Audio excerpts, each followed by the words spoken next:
One of the most proudest things about my class that I can say is this. My sophomore year, we all could have left. Most of us stayed. Only a handful left. So we knew that we were entering West Point during a time of peace, but we're exiting at a time of war, and we're all going to fight. And nobody left. See, a lot of people try to use West Point and use the academy just to get the education and then to move on. They don't realize that, no, we're training you to be a war fighter. When you enter during a time of peace, a lot of times, you kind of go through the mundane stuff. We're going to go to we're going to go to JRTC. We're going to go to NTC. We're going to go to Vicenza, Italy. We're going to go hang out, And when we were coming out, everybody's going to Baghdad. You're going from Fort Hood and you're going to go to Baghdad. You're going to go from Baghdad to Fort Hood. And then from Fort Hood, you're going to go back to Baghdad. Get your mind right. And most of us stayed. Consequently, we lost 14 of my West Point classmates in the Global War on Terror, and none of those brave men saw the age of 28 years old. I bring them up frequently because those guys, they were all, by the way, they're 14 white guys. And when they gave their last full measure, they didn't do it for black people or white people or Asian people or Hispanic people. They did it for my fellow Americans. And their deaths is what's actually really helped to shape the way I view the world today. We are Americans first. We all bleed together in this fight. And so when you enter a time at war and you watch the Twin Towers fall and you're like, oh my gosh, like this is it. This is where the rubber meets the road. Giddy up, let's go. See all the race and all of the division, all of a sudden that goes away because we're all in this fight together. Now the question for me is, I get asked this frequently, why did I want to fly Apaches? At the time, you had a choice to fly 4 aircraft. I knew I wanted to go aviation. So you could fly Chinooks, Blackhawks, Apaches, and Kiowa Warriors. But I knew I was going to go to Baghdad and it's hot. So which airframe has air conditioning? Just kidding. Well, the Apache does have air conditioning. But you always knew you wanted to go aviation, though? Yes, I did. Since my freshman year at West Point. Did you go on some kind of a tour or something? Did you see the birds or something? We did a tour in a Black Hawk. We flew nap of the earth of the Hudson River. Oh, that'll do it. And that's it. And that's it. And I realized, I'm definitely going to go aviation. Didn't grow up really wanting to be a pilot, but at that moment I realized I wanted to do it. And then also, I joke about the air conditioning because it was nice to have an air conditioning in the Apache, but I also realized that if I'm going to go to war, I want to shoot back. Mm-hmm. I want to shoot back. The Apache is a weapons platform. We don't carry anything. We don't pick up. We don't drop off. We're not a bus. We have Hellfire missiles, rockets, and 30 millimeter chain gun. And you call us in to destroy the enemy with extreme prejudice. End of discussion. And if I'm going to go get shot at, I want to make sure that I'm shooting back. Literally, that was my decision process. What'd you end up getting your degree in? From West Point or from West Point? So I got my degree in leadership and management and mechanical engineering. And as you come out of West Point, now since you're a pilot, you're focused on being a pilot, but still you're going to be in a leadership position. Oh yeah, right. Yeah. How did you feel about your leadership, your specific leadership training when you were at West Point? West Point. When I talk about being a well-rounded person, that also was construed in that as well as being a well-rounded leader. And they are training you to be a leader, to be an officer in the United States Army. And so the biggest thing is, you brought up earlier about, do as I do, not do as I say. No, as a leader, you got to do as they do too.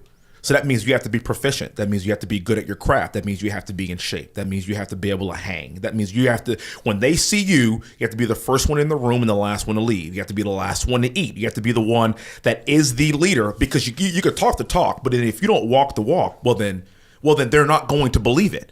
If you're not going to be the person that's willing to hang in there and stay with your guys, then they're never, ever going to fully trust you. And so what West Point taught us is, look, you can't be a fat leader. I had a military history teacher, and he was a hard charger. And this is at the time before we had and this is to throw no shade at some heavy leaders that have kind of come around. I'm not going to give you names, but at that time, this is 2002. Mm-hmm. He said this. I'll never forget this, brother. He goes, "How many fat leaders are there? How many fat heads of state are there? I mean, if you can't take care of yourself, and if you can't control your body, you can't control what you look like, how can you possibly lead anybody?" And he goes, "How can you lead your family if you're not in good shape?" So you need to figure out what kind of regimen that you have to do to stay in shape. Don't eat like a pig.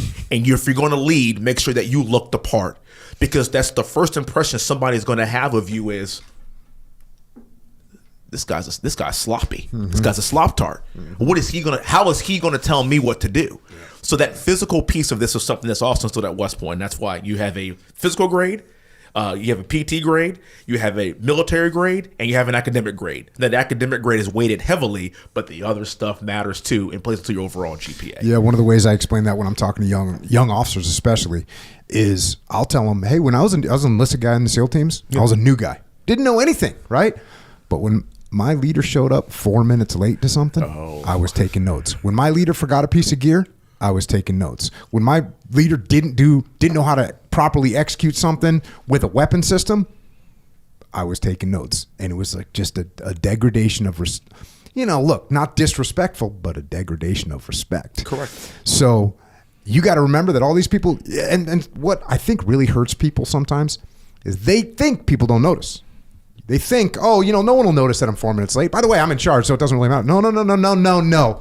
We're taking notes. Yep. If you show up late, you go home early, everybody sees it. And respect levels going down that whole time. You got it. I went and talked to West Point, and man, I mean, what an incredible place of tradition. Yeah. But I remember walking into the area where they have all the names of all the West Pointers that have been killed in combat. Yeah. It's just, it takes your breath away. It does. Going there and talking and the way that they run their leadership, you can see that's such a huge focus because they know leadership is the most important thing on the battlefield, right? If there's any institution that knows that, it's West Point. And having those leadership discussions with those young, soon to be officers that are heading out on the battlefield, it's just so important. And what they're going to face, and especially, I guess the war's over now, but especially at that time, it was on. Yes, that's right. So as did your mindset, because you also went through a transition of like, you thought you were going to go to whatever you said, Spain and Italy or whatever else before the war started. Did you kind of connect the dots? Did you know from your dad, from your sister that, hey, listen, there's a lot of stuff on the periphery about going to West Point and being an officer, but you're a warrior. Yes. You're going to fight the nation's wars. Had you made that connection? And did it just get strengthened by September 11th? Yes. So I think at some point when you raise your hand and you take that oath, especially your plebe summer after going through all of that, and then finally you go from a new cadet to a cadet, which is finally, when the academic year starts and you're done with summer training, you realize that, no, this is about the military. This is about military service. All the other lickies and chewies are great, but this is about military service. That's what West Point is.